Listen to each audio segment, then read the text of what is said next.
আমার birthday and I am super excited. কালকে আমি সবার এক্সাম নেব যে কে কে আমাকে ভালোবাসে, কার কার কাছে আমি ইম্পর্টেন্ট, কে কে আমার বার্থডে মনে রেখেছে। আমি জানি কেউ আমাকে বার্থডে উইশ করুক আর না করুক, স্টেট ব্যাংক আমাকে বার্থডে উইশ করবেই। কালকে আমার অফিস আছে অ্যান্ড আই ডোন্ট নো যে ওরা আমাকে উইশ করবে কিনা। অ্যাকচুয়ালি প্রত্যেকবারই প্রত্যেকের বার্থডেতেই তারা আমাদের অফিস উইশ করে এবং তার বার্থডেতে কেক কাটা হয় এবং তার ঘাড় ধরে খাওয়া হয়। তো আমার এই জিনিসটা পছন্দ না, তো জানি না আমাকে উইশ করবে কিনা। তো উইশ করা অবধি ঠিক আছে ভাই, যদি কেক কাটতে বলে আমি তো আগেই বলবো ভাই কেক ফেক আমি কাটতে পারবো না, আমি কেক কাটবো না, আমি তোমাদেরকে খাওয়াবো। প্রথমত আমি কেক ফেক কিছু খাই না, আর দ্বিতীয় কথা তোমরা এই 400-500 টাকার কেক এনে পুরো গোষ্ঠী মিলে খাবে আর তারপরে আমার পয়সা দিয়েই 2000-3000 টাকা খরচ করিয়ে তোমরা পুরো অফিস খাবে, এটা তো হবে না। হবে কি? হবে না।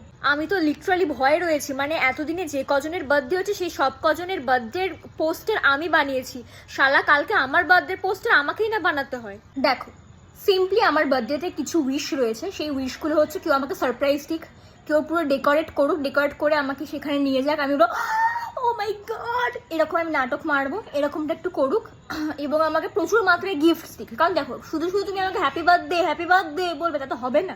মানে হ্যাপি বার্থডে শুনে আমি কি করবো ভাই? প্রথমত আমি তোমাদের সবাইকে জানিয়ে দেবো যে আমার আজকে বার্থডে আছে, তারপরেও তোমরা খালি হ্যাপি বার্থডে করবে উইদাউট এনি গিফট, সেটা ভাই চলবে না। আমি লোকের কথা আর কি বলবো, আমাকে আজকে রাত 12টার সময় আমার নিজের মাকে কল করতে হবে যে মা এবার উইশ করো। কারণ আমার মা আমাকে বলছে দেখ আমি তোকে উইশ রাত 12টার সময় করে দেবো, বাট যদি আমি ঘুমিয়ে না পড়ি তো।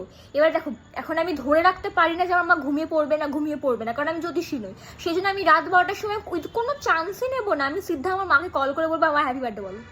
এখানে আমার অনেক বন্ধু বান্ধব হয়েছে, তারা আগে থেকেই জানতো যে আমার 21 June birthday, but I don't know তারা এখন অবধি মনে রেখেছে কিনা। যদি মনে রাখে এবং তারা উইশ করে এবং যদি আমায় গিফট দেয় তাহলে আমি খুব খুশি হব।